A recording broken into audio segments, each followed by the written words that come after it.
beberapa yang mungkin membedakan adalah kali ini Bapak Presiden menghendaki peringatan detik-detik proklamasi sebagian besar, kalau pakai angka kurang lebih di 80% beliau menghendaki itu untuk memberikan kesempatan kepada masyarakat untuk ikut hadir di Istana Merdeka dalam rangka peringatan detik-detik proklamasi yang pertama. Yang kedua, beliau juga menghendaki bahwa peringatan detik-detik proklamasi 17 Agustus itu nuansanya adalah nuansa yang penuh dengan kebersamaan, penuh dengan kegembiraan, penuh dengan optimisme, ya, dan beliau menyampaikan untuk bagaimana kita membuat konsep, panitia membuat konsep untuk di situ ada pesta dalam tanda kutip ya, pesta rakyat gitu. Nah, tapi juga jangan kemudian juga dimaknai kok pesta sih. Kita ingin menghormati peringatan 80 tahun Indonesia Merdeka dengan suasana yang memang penuh optimisme gitu. Di tengah segala permasalahan yang masih kita hadapi, beliau tidak ingin kita bermuram durja, kita pesimis. Apapun masalahnya mari kita hadapi, dan itu adalah pelajaran dari para pejuang kemerdekaan, pelajaran dari nenek moyang kita. Kalau menggunakan logika akal sehat kan tentu dulu orang tidak percaya bahwa kita bisa merdeka gitu. Nah, tapi dengan tekad, dengan persatuan, para pendiri bangsa mampu membuktikan, dan sekarang tugas kita sebagai generasi penerus ya, melanjutkan perjuangan para pendiri bangsa, melanjutkan untuk mencapai cita-cita para pendiri bangsa. Itu yang nuansa yang pengen dihadirkan gitu. Yang berikutnya juga barangkali kalau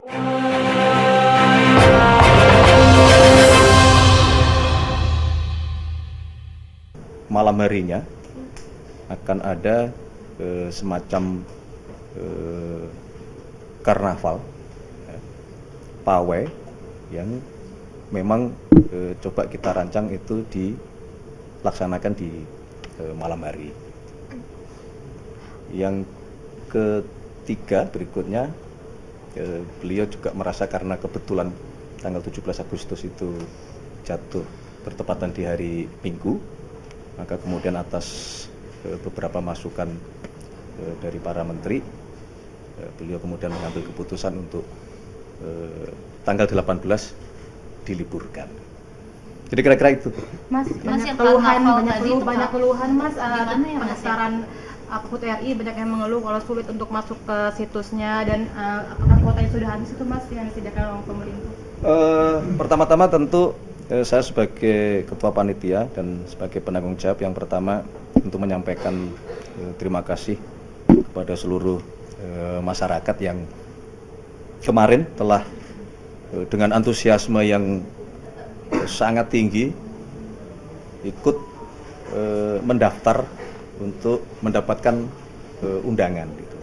Memang kami juga mohon maaf karena ketersediaan tempat yang sangat terbatas, dan ternyata dari data yang masuk animo masyarakat luar biasa yang tidak mungkin semua juga tertampung ya, sehingga kami dari kemarin sampai hari ini sedang memproses ya, sesuai dengan ketentuan yang kita persyaratkan untuk sesegera mungkin nanti kita putuskan kepada masyarakat yang berhak mendapatkan undangan gitu. Namun demikian kami juga hari ini tadi mencoba menganalisa dan mencoba mengevaluasi.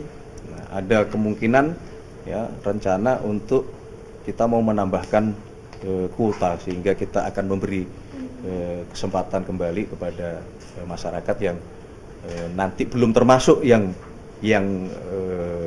kita nyatakan berhak mendapatkan undangan. Nah, kami nanti akan sedang memikirkan untuk menambahkan kuota yang kita buka kembali ke masyarakat. Mas, untuk kuota sedikit Tolong ya, ditunggu Mas? sebentar. 8.000 itu akan dibagi pagi 4.000 dan sore 4.000 atau bagaimana Mas mekanismenya? Kurang lebih demikian, tapi memang di situ kan ada pembagian untuk pagi, kemudian juga ada pembagian yang untuk yang sore gitu.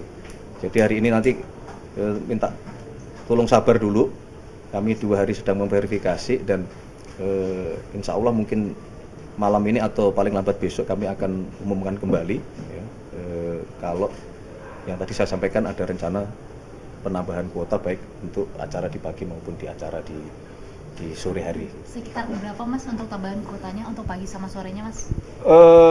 Mungkin di kisaran 1.000 sampai 2.000. Berarti untuk yang 8.000 itu udah full ya Mas? Ini udah habis kuota untuk yang 8.000 karena kemarin kan banyak yang ngeluh kuota penuh gitu Mas saat mendaftar. Iya. Berarti hari ini udah full gitu ya Mas? Iya. Ini udah habis kuota 8.000. Iya. Berarti sampai 10.000 total gitu ya? Iya. Nah, nanti kita juga akan kan begini. Jadi memang dari 8.000 kan dibagi beberapa kriteria tadi yang sudah saya sampaikan bahwa sebagian besar memang petunjuk dari Bapak Presiden adalah untuk sebagian besar masyarakat kan begitu. Nah, tapi tentunya kita coba mengevaluasi, bisa jadi nanti ada beberapa yang di luar yang 80% itu juga yang akan kita kurangi gitu. Mas tadi agak mendetail soal yang karnaval atau pawai di malamnya itu rutenya gimana gitu ya? Presiden ikut karnaval juga, ikut keliling atau enggak? Iya, menyapa masyarakat. Beliau Jawa akan gitu. akan apa namanya memberangkatkan peserta karnaval. Dari titiknya dari sini. Titiknya masih rahasia. Oke. Di sekitaran istana juga. Sekitar di sana. Mas, untuk mantan presiden dan wakil presiden apakah udah ada yang masih hadir kayak Pak SBY, Bu Mega dan Pak Jokowi gitu Mas? Ini udah berapa hari lagi gitu Mas? Ya, untuk sementara konfirmasi final belum ya, karena memang secara resmi ya kami baru akan menyampaikan kepada mantan-mantan presiden, mantan-mantan wakil presiden beserta dengan seluruh keluarga dari panitia secara resmi minggu ini. Kalau pembicaraan secara informal beberapa sudah. Mas, terkait dengan ini Mas, pertumbuhan ekonomi Mas. Iya. Kan tumbuh 5,12 Ya. BPS itu pemerintah melihatnya itu apakah karena keberhasilan dari paket stimulus yang diberikan atau memang daya beli masyarakat yang sudah kembali pulih Mas? Kalau menurut pendapat kami tentu semua faktor berpengaruh di situ ya. Karena pertumbuhan ekonomi itu kan terdiri dari beberapa komponen ya. Di situ ada belanja rumah tangga, kemudian di situ ada belanja pemerintah, di situ ada komponen investasi. Nah, tentunya kalau hari ini BPS secara resmi menyampaikan mengenai pertumbuhan ekonomi kita ya pastilah di situ berisi seluruh komponen tadi. Jadi tidak hanya 1-2 komponen. Bahwa komponen-komponen itu adalah hasil dari program-program atau kemudian kalau dari sisi pemerintah itu adalah hasil dari stimulus-stimulus yang itu disiapkan oleh pemerintah ya memang demikian ininya kerjanya sistemnya begitu. Ada tanggapan maksudnya ekonomi sendiri melihat ini lebih ekspektasi perhitungan mereka gitu Mas. Banyak yang bilang ini tumbuh tinggi banget sementara sentimennya nggak terlalu besar kayak misalnya nggak ada lebaran, nggak ada apapun gitu. Kalau secara technically perhitungan ya tentunya ada di BPS gitu. Ada di BPS itu. Kalau kita sebagai pemerintah kan tugasnya adalah tadi menciptakan ekosistem yang memungkinkan semua komponen-komponen tadi itu bertumbuh kan, gitu. Tapi bahwa cara menghitungnya seperti apa kan itu menjadi domainnya di BPS gitu. Mas, tapi kan banyak yang bilang pertumbuhan ekonomi ini banyak anomali di tengah masyarakat gitu Mas. Maksudnya banyak PHK juga, terus banyak yang masih susah cari kerja dan juga ada fenomena rombongan jarang beli dan segala macam nih Mas. Rojali dan Rohan. Nah, jaliran. Mau lihatnya gimana Mas di sana Mas? Ini apa benar anomali itu terjadi gitu Mas? Tergantung dari sudut pandang mana ya. Kan kalau sebuah perhitungan tingkat pertumbuhan sebagai sebuah negara itu kan secara menyeluruh, tidak bisa kemudian hanya dari satu kelompok masyarakat gitu, bahwa masih ada kita mendapati saudara-saudara kita yang masih secara ekonomi berada di desil 1 maupun desil 2, yang secara ukuran istilah itu berada di garis miskin ekstrim, kemudian miskin dan seterusnya. Kemudian tadi muncul fenomena saudara-saudara kita yang melihat yang kemampuan secara ekonominya sekarang masih terbatas. Dengan istilah-istilah tadi saya sih terus terang tidak terlalu gembira dengan istilah itu. Menurut pendapat saya istilah itu jangan dijadikan sebagai sebuah joke atau lelucon. Itu adalah sebuah lecutan bagi kita bahwa memang masih banyak yang harus kita perjuangkan, masih banyak yang harus kita benahi.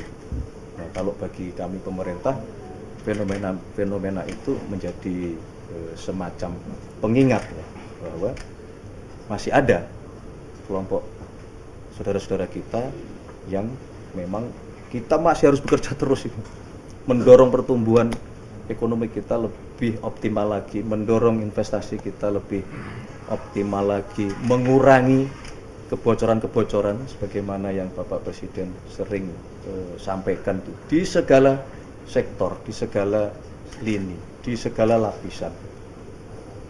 Itu begitu. Mas Pras, Partai Golkar ini belakangan jadi pembicaraan.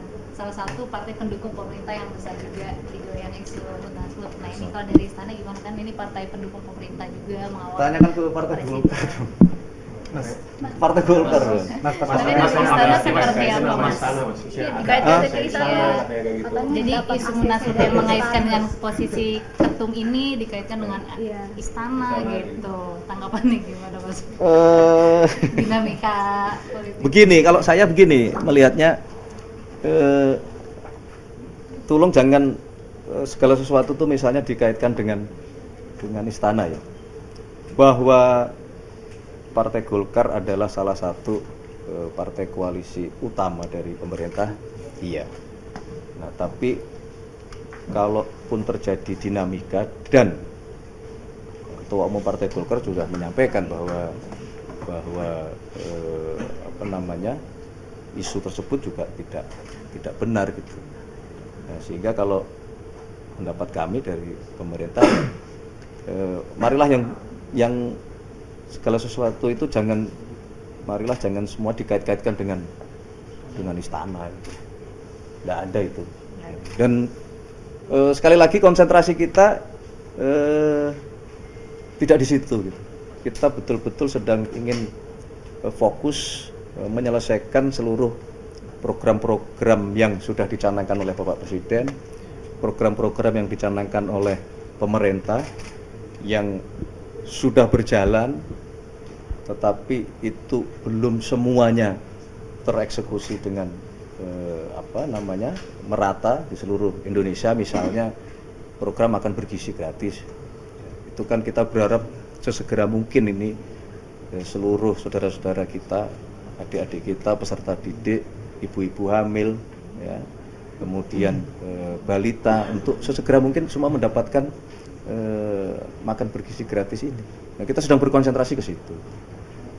Mas, soal SKB 18 Agustus kapan Mas? Insya Allah secepatnya ya. Hari ini tadi baru selesai, kita koordinasikan dengan seluruh kementerian dan lembaga terkait Nah, insya Allah dalam waktu 1-2 hari ini nanti akan kita sampaikan kepada masyarakat mengenai SKB tanggal 18 diliburkan. Mas, terkait dengan amnesti Mas, ini yang terdakwa korupsi impor gula juga minta diberikan abolisi juga Mas oleh Pak Presiden Prabowo. Dan itu Mas Tom Lembong, ada juga yang lain minta diberikan abolisi juga Mas. Terdakwa lainnya mas. Terdakwa lain. Ada banyak terdakwanya. Dari perusahaan-perusahaan itu Mas. Iya. Mereka minta juga mas. Minta abolisi juga, minta keadilan. Nanti kita serahkan ke Kementerian Hukum lah untuk mengkaji kalau memang Tapi sempat dibahas ada ya? permohonan. Belum. Tapi artinya kasusnya masih jalan Mas ya, yang selain Tom Lembong ini. Tuh iya dong. Kasusnya Pasti. masih jalan. Berarti abolisi itu bukannya peristiwa itunya nggak ada mas? Hanya untuk Tom Lembong begitu perorangan Iya. gitu ya mas. Hanya untuk beliau. Jadi untuk para terdakwa lainnya enggak? proses hukum. Apa Ya akan proses hukum yang lain dibicarakan? tetap Berarti jalan. masih berjalan ya Satu. proses hukum untuk tersangka yang lain. Oh iya. Terdakwa. Tapi kasusnya kan sama mas, yang satu diabolisi, sisanya enggak, itu gimana? Satunya Tapi kan- diabolisi, yang lainnya enggak. Iya, tapi kan satu kesatuan kasusnya mas. Ya kan memang abolisinya ini kepada beliau, Artinya kepada fix orang nggak akan- perorangan. Fix pelaku-pelaku tersebut gak bakal diberikan abolisi juga Mas. Apa baru Ya, sampai dibahas? hari ini Jadinya kan dianulir kan hukumannya. Sampai hari ini tidak. Tapi Tidak akan ada. dibahas kan mas? Akan diajukan? Belum ada. Belum ada. Terkait dengan pelaporan pengacaranya Tom Lembong juga, mungkin ada komentar untuk hakim. Karena kan sudah diberikan abolisi, Oke, banyak yang Mohamed ngomong udah diberikan abolisi, masih aja nggak kira-kira begitu. Ya sebaiknya minta tolong ditanyakan ke timnya Pak Tom Lembong itu. Mas, kalau- ini juga Mas lagi rame juga soal kafe-kafe yang takut sekarang muter lagu-lagu Indonesia. Oh, royalti. iya terkait royalti ini tanggapannya gimana Mas? Ya kita sedang mencari jalan keluar ya sebaik-baiknya lah, karena kan juga itu di satu sisi memang ada hak yang diperjuangkan oleh saudara-saudara kita pencipta lagu, tetapi juga ada sebagian juga yang merasa bahwa kalau itu domain publik, kemudian juga kalaupun dalam tanda kutip dianggap dikomersialisasikan itu, tetapi bentuknya seperti hanya diputar di kafe atau di rumah makan, ada juga yang berpendapat bahwa kalau seperti itu bentuknya ya enggak masalah kan gitu. Sebagian kan berpendapat kalau dikomersialisasikan dalam bentuk misalnya itu di platform-platform atau di show-show, event-event tertentu yang memang itu menghasilkan keuntungan, ada yang berpendapat bahwa itulah yang harus diatur pembagian haknya kepada yang menciptakan lagu. Nah, kita sedang cari jalan keluar terbaiknya lah. Berarti akan dipanggil kasusnya. Ya pas bukan dipanggil lah, kita duduk bareng lah hari. Artinya pemerintah turun tangan untuk hal itu ya. Pasti. Mas, soal ini mas, game Roblox katanya Mendikbud ini kan orang katanya ada unsur kekerasan dan mager. Nanti apakah akan berkomunikasi dengan Komdigi mas untuk Ada Mas Bambang bisa ditanyakan langsung ke beliau. Tapi intinya begini, bukan masalah Roblox-nya ya, tetapi kita perlu memahami sebagai sebuah bangsa bahwa ada unsur-unsur tertentu yang memang harus kita pikirkan betul supaya tidak mempengaruhi generasi-generasi muda kita ke depan kan begitu. Nah, misalnya unsur-unsur yang mengandung apapun itu bentuknya, mau games, mau siaran di televisi, mau pemberitaan, ya, mau melalui media mainstream maupun melalui media sosial. Memang ini menjadi keresahan kita bersama-sama bahwa konten-konten yang muncul di situ, ya, kita harus betul-betul mencoba mengurangi hal-hal yang itu bisa menumbuhkan sesuatu yang kurang baik bagi yang menonton, terutama bagi generasi muda gitu. Dan kalau kita perhatikan banyak sekali kejadian yang di luar nalar kita, gitu ya. Misalnya yang baru-baru saja terjadi ini kan bagaimana seorang anak sampai melakukan sesuatu tindakan yang di luar batas-batas nalar kepada orang tuanya gitu. Nah, inilah yang kita semua punya tanggung jawab ya. Kita semua punya tanggung jawab moral, punya tanggung jawab etik, punya tanggung jawab sosial untuk sebisa mungkin bagaimana kita menampilkan sesuatu itu yang menghindari unsur-unsur yang negatif, kekerasan, saling menghardik, saling membenci satu sama lain, akhirnya karena provokasi tawuran antar kampung, antar geng yang kadang-kadang itu hanya karena sesuatu kejadian yang sebetulnya itu bisa diselesaikan dengan cara baik-baik. Jadi bukan perkara Robloxnya, apapun itu kita coba berusaha melindungi diri kita semua, bangsa kita, terutama generasi-generasi muda dari pengaruh-pengaruh tindak-tindak kekerasan. Tapi Mendikbud ini kan nyebutnya game Roblox ini katanya ada memicu kekerasan gitu, Mas. Betul ya, tidak hanya game Roblox, apapun itu. Berarti nanti apakah akan dilakukan pemblokiran terhadap game tersebut atau gimana gitu, Mas? Ya Skemanya gitu, kalau memang kita merasa sudah melewati batas, ya apa yang ditampilkan di situ mempengaruhi perilaku dari adik-adik kita, ya tidak menutup kemungkinan kita mau melindungi generasi kita, nggak ragu-ragu juga kita. Kalau memang itu mengandung unsur-unsur kekerasan, ya kita tutup, nggak ada masalah. Tapi sudah berkomunikasi dengan Komdigi? Sudah.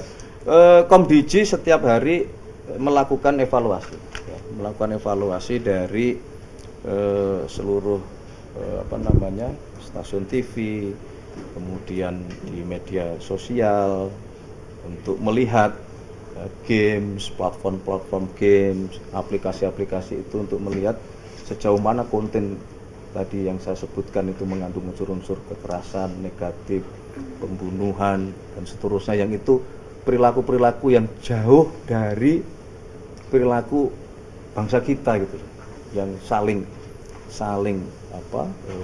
gotong royong, saling toleransi, kan begitu. Dan kita itu terus terang sangat rentan ya. Kita semua harus paham bahwa bangsa kita itu dibangun dari sekian ribu pulau, sekian ribu suku, beda agama, beda bahasa. Makanya selalu Bapak Presiden mengingatkan kepada kita semua untuk kita selalu mawas diri. Nah, sehingga apapun tadi bentuknya ya, yang bisa mempengaruhi atau memicu terjadinya saling ini antar satu sama lain, ini sebisa mungkin kita minimalisir. Mas Pras, soal tunjangan khusus untuk dokter spesialis di daerah terpinggirkan itu sudah ditetapkan Presiden? Ya, sudah. Itu bisa dijelaskan Mas realisasinya kapan, mungkin pencairan tunjangannya seberapa besar untuk dokter? Pertama begini, pertama adalah Bapak Presiden memang sangat concern kalau sudah berkenaan dengan masalah dokter ya. Kedua, apalagi dokter yang bertugas di 3T. Ya. Memang hari ini kita mendapatkan fakta dan data bahwa masih banyak daerah-daerah 3T itu yang bahkan kita tidak memiliki dokter. Nah, maka sekarang ini pemerintah melalui Kementerian Kesehatan juga sedang bekerja keras. Pertama adalah untuk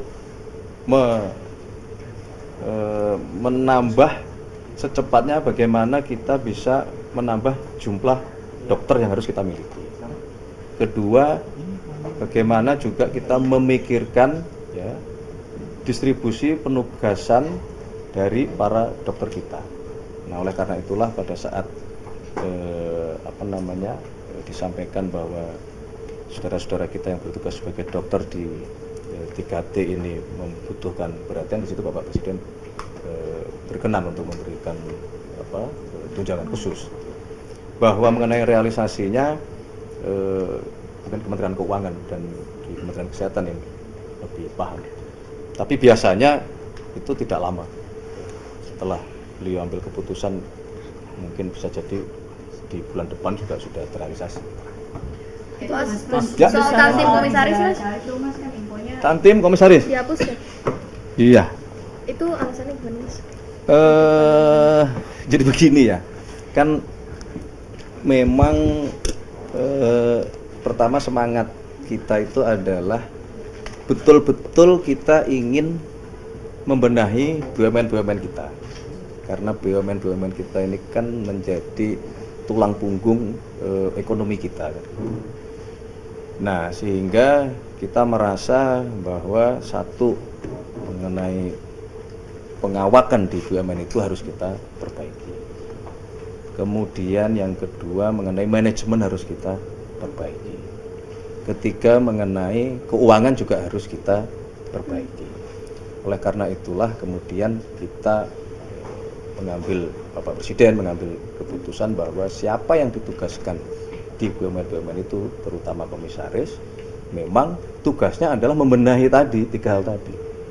Bukan mau berencana atau pengen dapat tantiem gitu. Jadi nggak ada masalah kalau berkenaan dengan komisaris tidak mendapatkan tantiem. Ini semangatnya ini yang harus kita lihat, bahwa semangatnya itu memang mau memperbaiki, diberi tugas di situ untuk memperbaiki BUMN kita. Jadi sudah fix dihapus ya itu Tantim Iya. Mas, izin nanya soal Riza Khalid, kan infonya lagi ada di Malaysia, Riza Khalid. Siapa? Riza Khalid. Infonya kan di Malaysia, mangkir lagi. Apakah ada langkah dari pemerintah sendiri untuk membantu pihak yang berwajib untuk koordinasi terkait lokasinya, Mas? Kalau tidak salah sudah pemanggilan ketiga kalau nggak salah ya. Pemanggilan ketiga.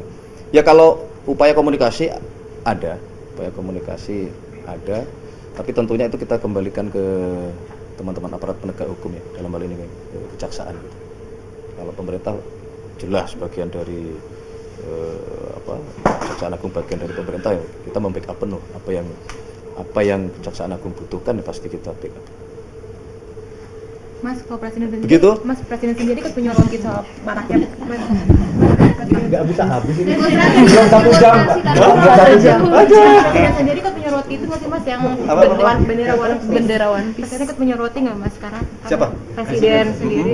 Kan ini kan marak soal penyebaran. Jadi concern apa enggak? Kemarin saya juga sudah menyampaikan ya. Kemudian DPR juga sudah menyampaikan, Ketua MPR juga sudah menyampaikan bahwa kalau berkenaan dengan bendera One Piece yang itu kaitannya dengan teman-teman komunitas-komunitas dan itu bagian dari ekspresi kreativitas, sekali lagi itu tidak ada masalah. Tapi yang jadi masalah atau mungkin akan jadi persoalan manakala ada pihak-pihak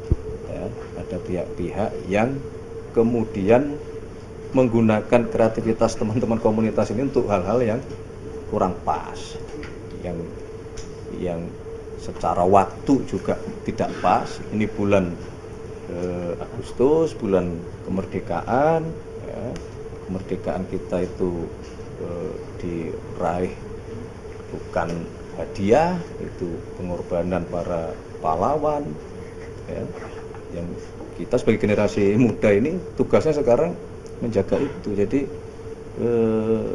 kemudian janganlah ada pihak-pihak yang mengganggu kesakralan di bulan kemerdekaan ini dengan membentur-benturkan itu antara kreativitas dalam bentuk bendera dengan kesakralan bendera kita merah putih. Kita harus cintai bangsa kita, cintai merah putih apa adanya gitu.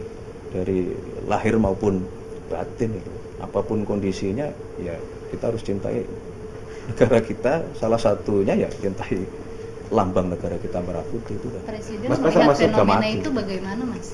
Presiden melihat ada fenomena ini tuh seperti apa gitu beliau melihatnya? Tuh, ya tadi kalau yang tadi iya, kalau berkenaan nggak itu masalah dengan ekspresi itu ya Mas? ya kalau sebagai bentuk ekspresi oke, nggak ada masalah gitu. Tapi jangan ini dibawa atau dibentur-benturkan kepada ini disandingkan atau dipertentangkan dengan bendera putih. Tidak seharusnya seperti itu. Kita sebagai anak bangsa, bendera merah putih itu satu-satunya. Tapi itu masuk gelombangnya gede banget mas. Ada yang ngecat jalanan di kampung. Iya. Ada ngecat di jalanan, terus ada yang hashtag juga di Twitter. Nah itu gimana? Satu hashtag aja gede banget ah. Pemerintah melarang nggak mas? Satu biji, dua biji. Ada bilang gede banget. Pak Piga ini mendorong pemerintah katanya bisa melarang bendera One Piece ini mas. Kalau dari pemerintah akan melarang atau seperti apa? Kalau sampai pelarangan sampai ke pelarangan. Itu tadi yang saya sampaikan gitu loh. Kalaupun ada yang sampai ke sana ya, pelarangan atau tindakan apapun itu bagi pihak-pihak yang tadi loh, membentur-benturkan itu dengan misalnya ya menghasut dalam tanda kutip ya, untuk lebih baik mengibarkan bendera ini daripada bendera merah putih, itu kan nggak bener gitu loh, nggak boleh seperti itu. Kita sebagai anak bangsa tidak dilarang ya mas. Termasuk makna kritikan dari bendera One Piece itu ya mas, tidak masalah ya? Termasuk makna dari kritikan bendera One Piece? Nggak ada masalah. Kalau makna kritikan kita sangat terbuka, pemerintah sangat terbuka, dan kita menyadari bahwa memang masih banyak pekerjaan rumah, ya, masih banyak yang harus kita perbaiki. Mas, tapi apakah perlu TNI Polri ikut juga turun ke lapangan dengan merazia rumah-rumah, apakah dengan mengibarkan bendera One Piece itu apakah sepenting itu? Ente itu yang bikin itu. Nggak ada juga kita mau merazia mau apa, nggak ada itu. Soal pahlawan nasional mas. Mas soal pahlawan nasional. Kerjasama? Sama RT minta dilaporin. Kita kerjasama dengan RT, RW, Camat, Babinsa, Babin Kamtibmas, Bupati, Gubernur, Kepala Daerah untuk menyemarakkan peringatan HUT ke-80 kemerdekaan Republik Indonesia. Mas. Dalam berbagai bentuk. Ya, bikin perlombaan kan gitu. Hidupkan lagi gotong royong, hidupkan lagi kerja bakti, hidupkan lagi siskampling, dan saudara-saudara kalau keliling ke daerah-daerah sekarang semarak itu. Ya, desa-desa yang mulai pasang umbul-umbul, pasang baliho dengan segala kreativitasnya untuk menunjukkan rasa nasionalismenya, untuk menunjukkan rasa cinta tanah airnya, untuk menunjukkan rasa cinta pada bendera merah putihnya itu loh. Itu betul adanya. Jadi nggak benar tuh pada TNI Polri. Enggak ada itu siapa. Soal pahlawan nasional mas. Iya mas, gelar pahlawan nasional. Ada berapa mas yang tahun ini? Gelar pahlawan nasional. Kan masih nanti November. Tanda kehormatan mas kok yang buku sejarah. Tanda kehormatan. Iya kan? Tanda kehormatan sedang difinalisasi untuk diputuskan.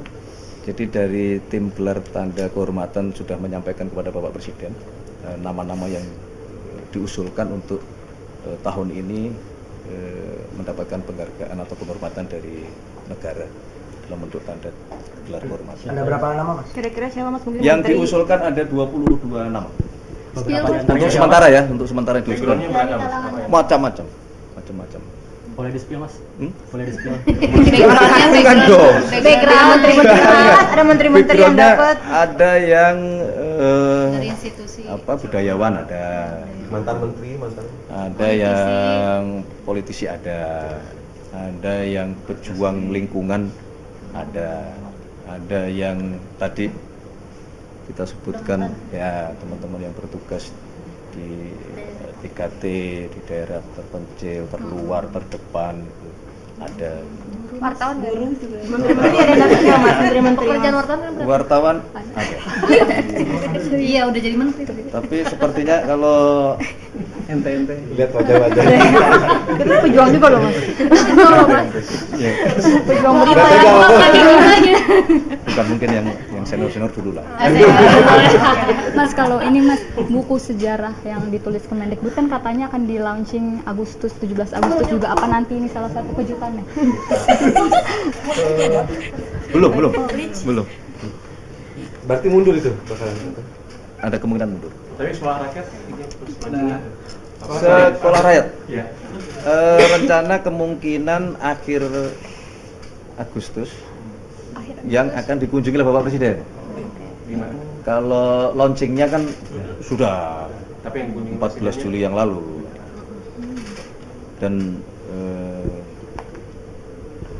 saya kalau ngomong sekolah rakyat memang agak-agak apa ya? Emosional. Iya, karena banyak adik-adik kita yang selama ini tidak memiliki kesempatan untuk mendapatkan pendidikan, akhirnya sekarang bisa mendapatkan pendidikan, dan kita berharap masa depannya lebih baik, mengangkat harkat martabat keluarganya. Jadi karena itulah kami berjuang terus.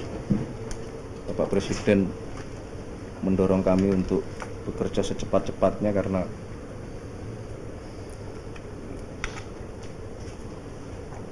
ya itu sebuah kebanggaan bagi kita sebagai anak bangsa di usia kemerdekaan yang ke-80, meskipun hanya satu, kita bisa memberikan kesempatan kepada saudara-saudara kita untuk mendapatkan akses pendidikan dan masa depan yang jauh lebih baik, itu sangatlah mulia. Jadi kalau ada pihak-pihak yang mempermasalahkan mengenai sekolah rakyat,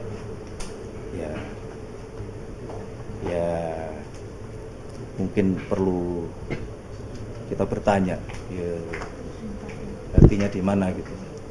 Terus terang, kita sekolah rakyat bagi kita adalah perjuangan yang mungkin tidak bisa diukur dengan angka-angka,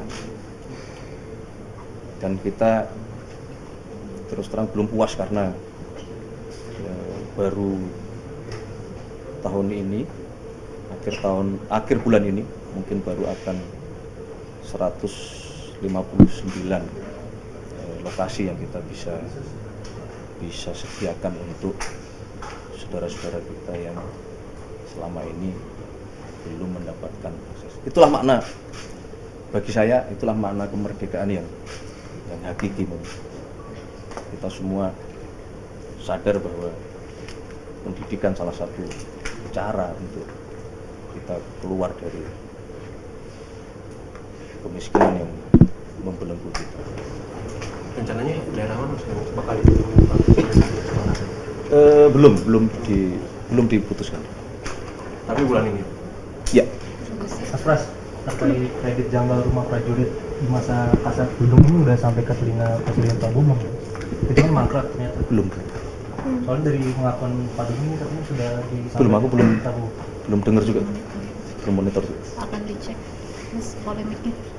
Pasti kalau ada laporan masuk, pasti akan kita cek seperti apa permasalahan. Oke. Jadi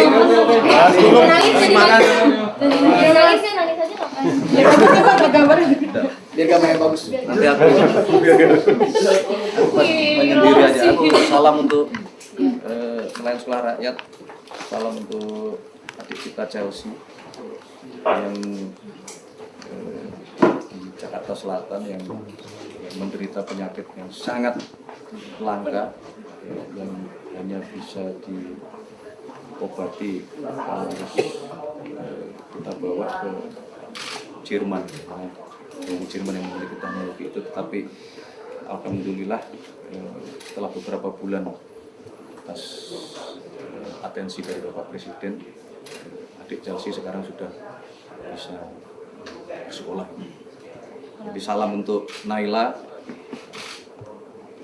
yang masih bisa tersenyum dalam kondisi keluarga yang sangat sulit. Salam hormat juga untuk Chelsea dan Naila. Kita seharusnya semua bergandengan tangan, kita berjuang untuk bangsa dan negara. Terima kasih. Merdeka.